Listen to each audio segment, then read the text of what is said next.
guys, it's Geomeun Goyangi here, and right off the bat, I don't know what to do with my hands, not that you can see them. Anyways, so I am going to be doing an MBTI series, and it's going to be mainly about INTJs, because I'm an INTJ and I thought that I could shed a light on some personality traits that we all might have in common. And I think that sharing some thoughts and feelings about this topic helps other INTJs to not feel alone, and that in doing this series, hold on a second. Okay. Hopefully, my personality won't come across as being the standard INTJ.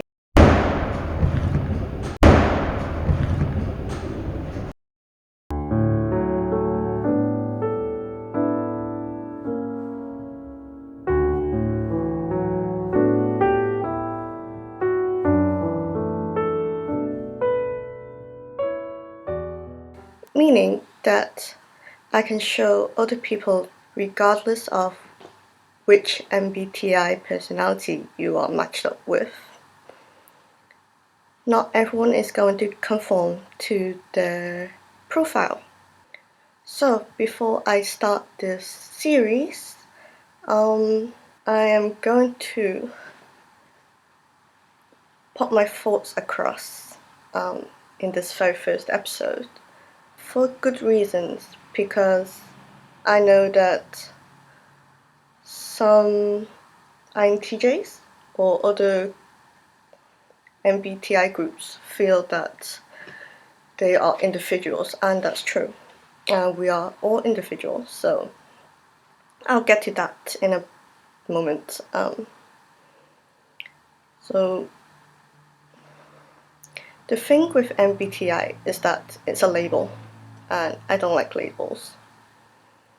Even though MBTI has deciphered mostly how I process information. Saying that, it is important not to box yourself in. Yes. By the way, this is Spud, and he is heavy. Okay. So the thing with boxing yourself in, for example,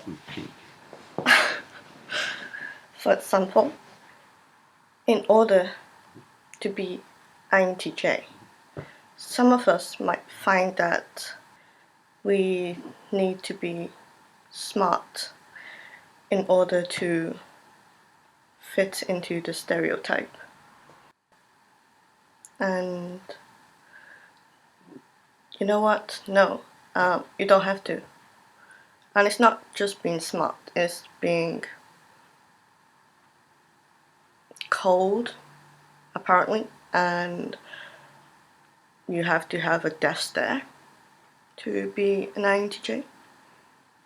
Otherwise, people will question you and think, are you really an INTJ if you don't come across as an ice queen or an ice king, as an example.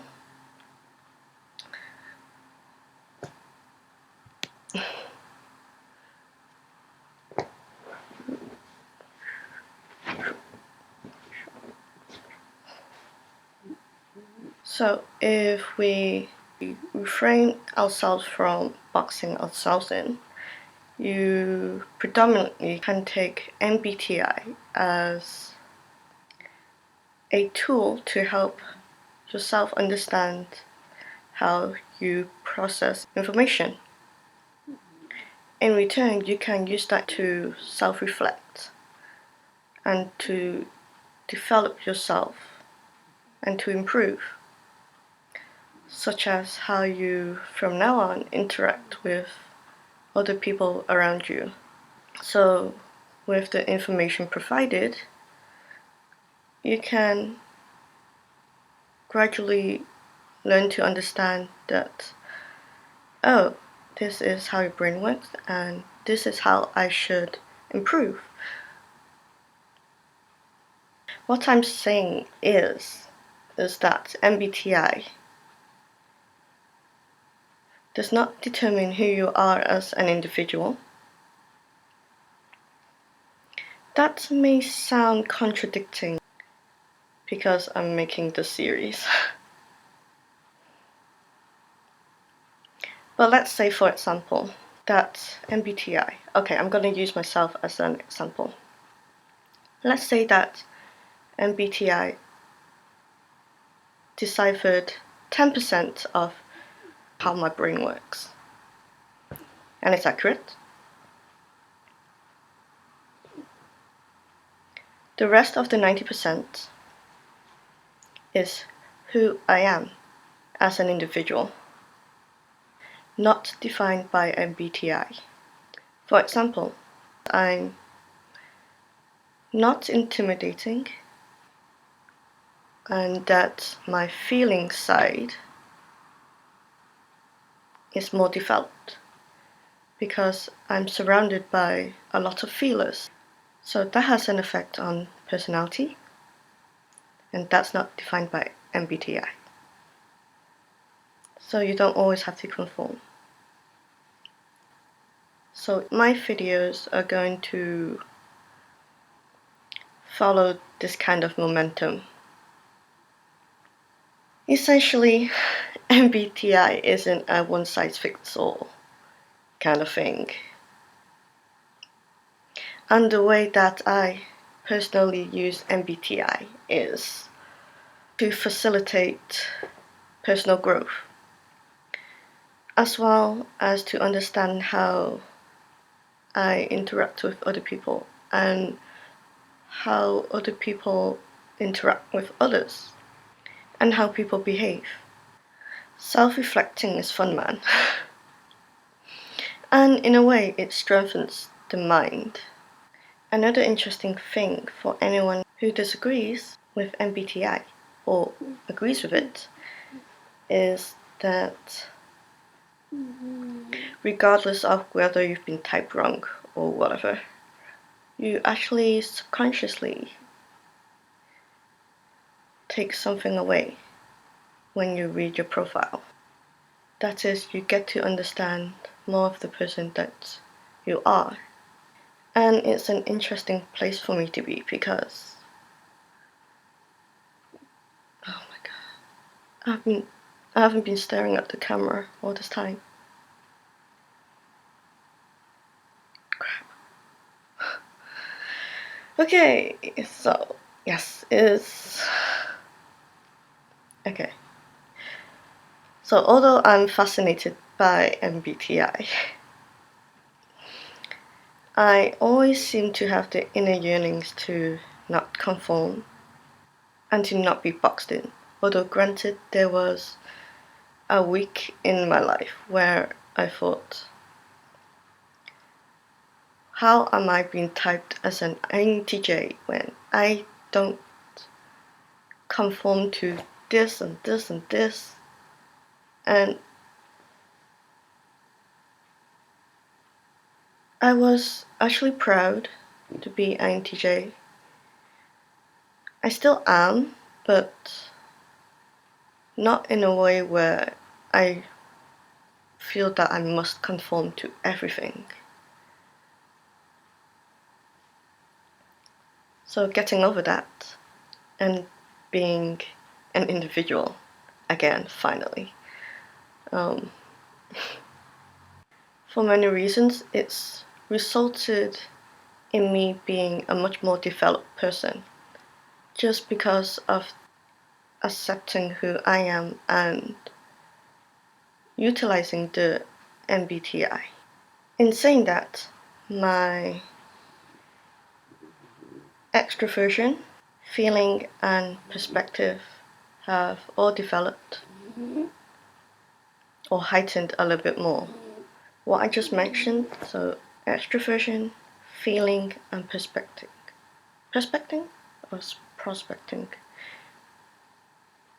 Either way. Oh, sorry, just worry.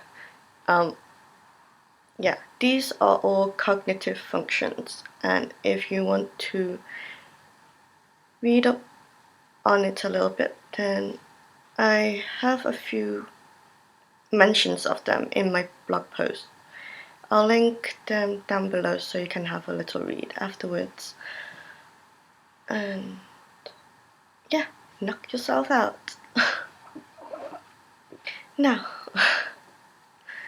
to wrap this video up, MBTI isn't end all and be all. It's just an interesting something that makes people feel a sense of belonging. Especially when being an INTJ, you feel like a complete alien all your life because you don't fit anywhere or any social group.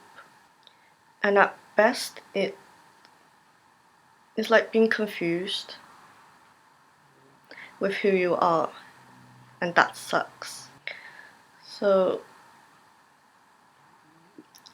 from reading MBTI, I'm being lumped into a personality type. There is a feeling of connectedness. Connectedness? That's a word, right? Yeah, a sense of connectedness with other people who might just be the same as us in the way how we process things.